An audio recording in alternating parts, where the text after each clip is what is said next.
वो आदमी के देख के हमरा बड़ा डर लगा था।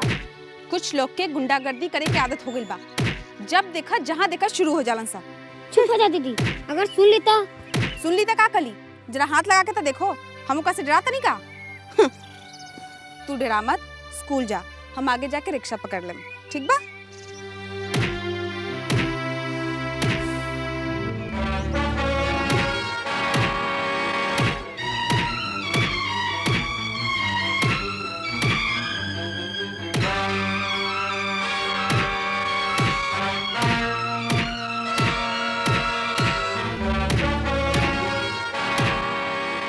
गुंडा बना करे, सब हीरोगिरी निकाल दे।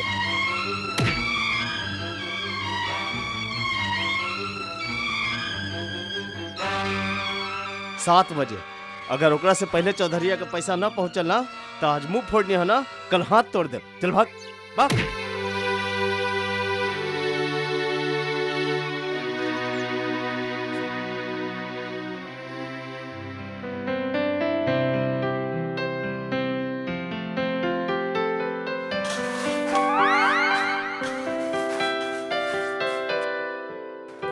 बड़ा थक गई। अरे कहाँ फसल रहलू जितना देर बाद दिखाई देता रू।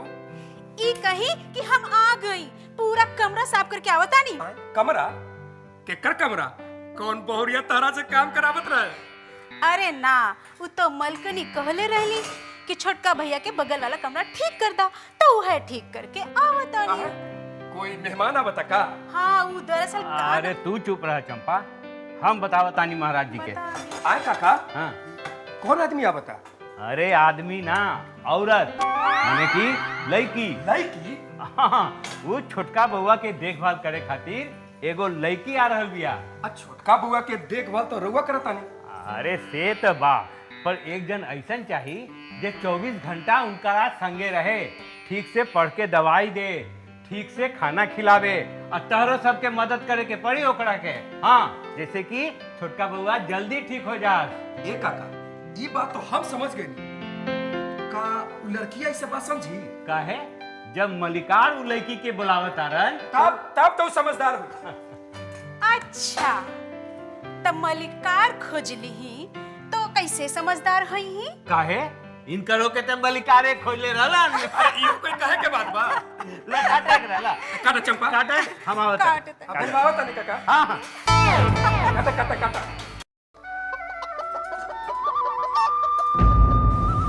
चलता बुढ़वा होता।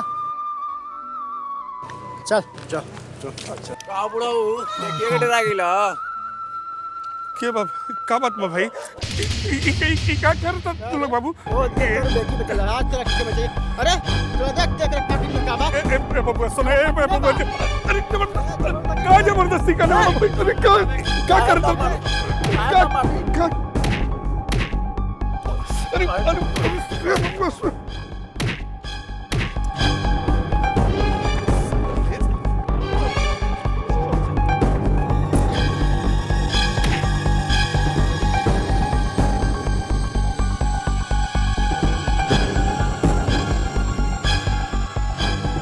अरे उठी उठी रवा उठी उठी। रवा तो चोट लग गई बा। लग गई बात तो नहीं चोट। अच्छा आई आई हम रवा घर छोड़ देता नहीं। ना बाबू हम चल जाए। देखी जिद मत करी, रवा चोट लगल बा, चलिए हम छोड़ देता नहीं। आई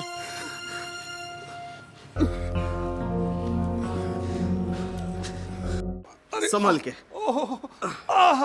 अरे बाप, अरे बबुआ, अरे तारे सान जिंदगी भर हमरा पर हो अरे तू इतना हिम्मत के मैं बाबूजी के छुले छोड़ी के छोड़ दे, माथा फोड़ दे बाबूजी।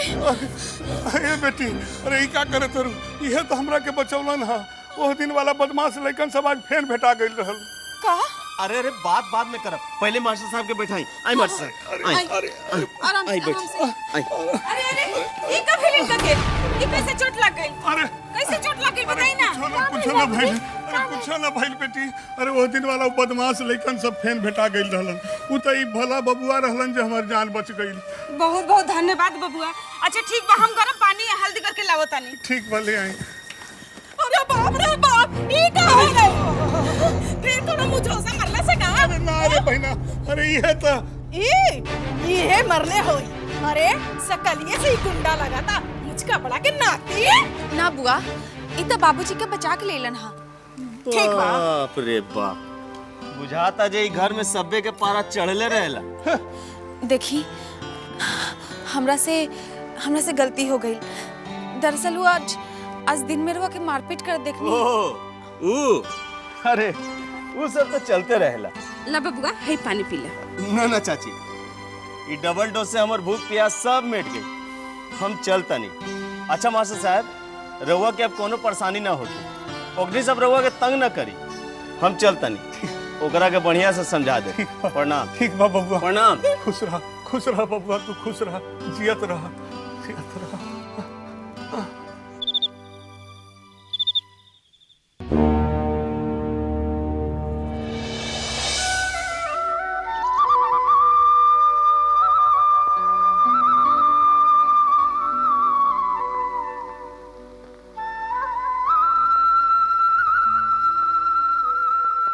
बेटा का सोचत बड़ा? रउए बारे में सोचत तनी बाबूजी। रउआ तबीयत के बड़ा चिंता रहता हमरा। अरे बेटा, हमरा तो जे करे के रहे हम कर लेनी। हम तब खाली यह सोचता नहीं कि तू लोग हमारी विरासत के संभाल के रखा तो हमार जीवन सार्थक हो जाए। बाबूजी रउआ विश्वास रखे, हम बानी नु।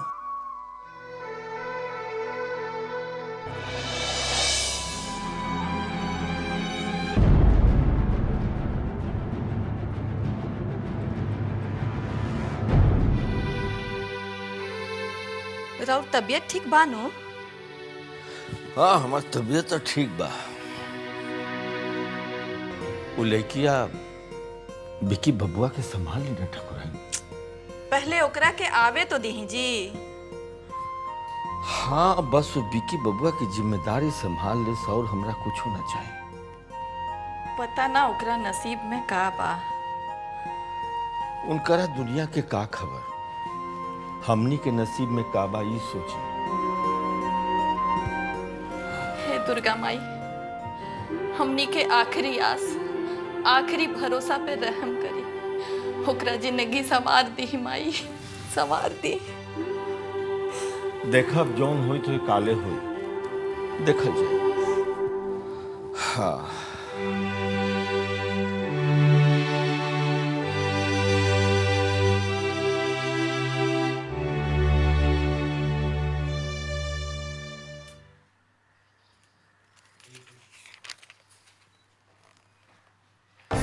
बाबूजी, हमरा के कितना बार मना कइनी, तबू रुआ उहे काम करेनी।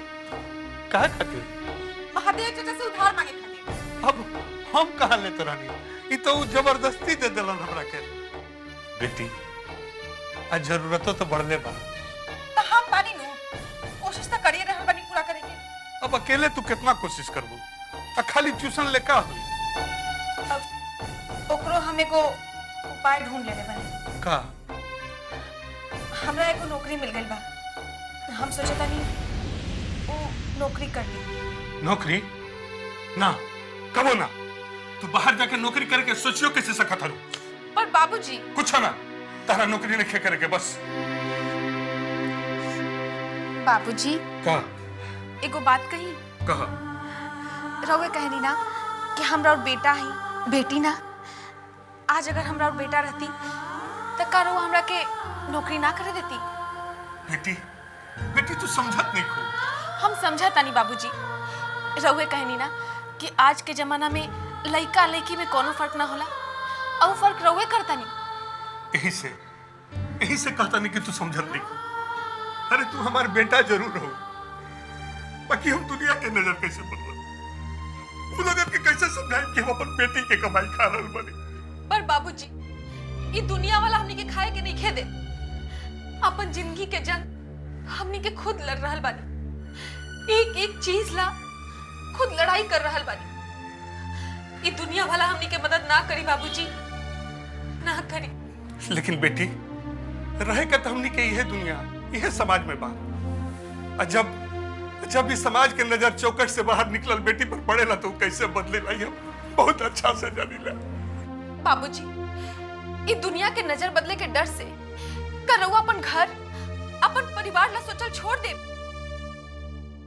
आज हमनी के वो किनारा पर खड़ा बानी बाबूजी, जेकरा आगे एगो अंधेरा खाई बा। वो खाई से बचे खातिर हमनी के आगे बढ़े के पड़ी बाबूजी, कुछ करे के पड़ी, कुछ करे के पड़ी। पर बेटी, हमरा के तनी और समय दा, हमरा के तनी और कोशिश करे दा। हमने की चाहत कि परिवार के बचावे खातिर तोहरा के अंधेरा खाई में धकेल दी। देखी बाबूजी, हमरा और कोशिश पर कोनो शक नहीं है, बल्कि पूरा भरोसा बा।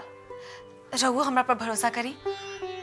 पर वैसे भी कोनो ऑफिस या कंपनी में जॉब करे नहीं जात, बल्कि एको घर में करे जाता नहीं। घर में का मतलब? बाबूजी, नदी के ओ पार विक्रमगंज के ठाकुर सूर्य प्रताप सिंह जी के यहाँ काम मिलल बा। उनकर छोटका बेटा एगो एक्सीडेंट में अपन यादाश्त खो चुकल बा। उनकरे देखभाल करे के बा, एकदम घर जैसन माहौल मिली। ई का कहत रो? याददाश्त खोल लइका के देखभाल? हाँ बाबूजी, सही टाइम पर खाली खाना, दवा, पानी एकरे ध्यान रखे के बा। उ लोग रुपया भी अच्छा दिहन। बेटी, पता ना तुम्हारी फैसला से दिल इजाजत काहे नहीं देते? बाबूजी, जब दिल कोनो बात के इजाजत ना देवे तो ओकरा के दिमाग से काम लेवे के पड़ेला। ठीक बा, जैसन तुहार मर्जी। बाबूजी, बेटी, बस एक बात के ध्यान रखिया कि तेरे बाबूजी के कबो सर न झुकावे पड़े।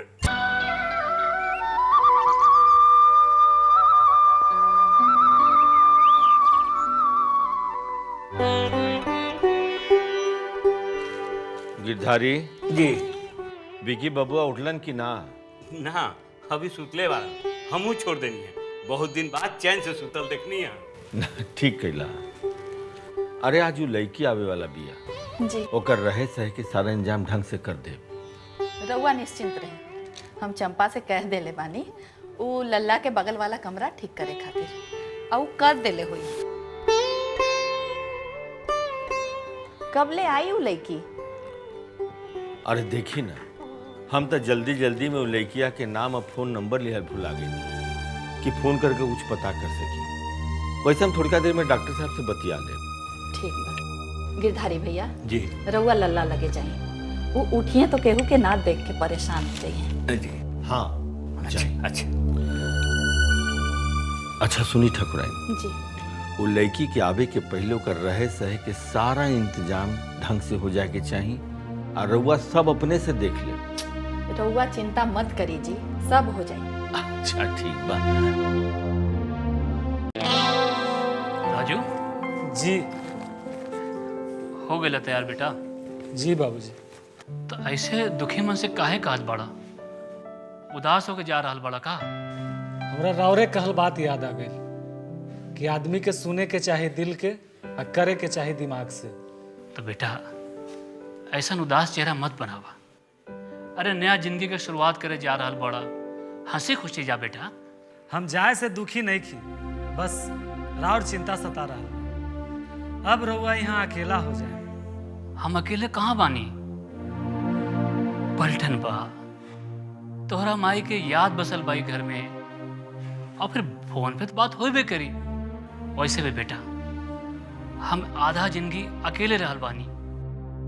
बस बेटा अपना सेहत पर ध्यान दिया, मन लगा के काम करिया। हम तो अपना काम पर ध्यान देवे करब, पर बाबूजी रउआ भी अपना सेहत पर ध्यान देव। हम जैसे ही वहाँ सेटल हो जाए रउआ के बुला ले। आ सुन ली, उस समय कोनो बहाना ना चली, बस रउआ के आबही के पड़ी।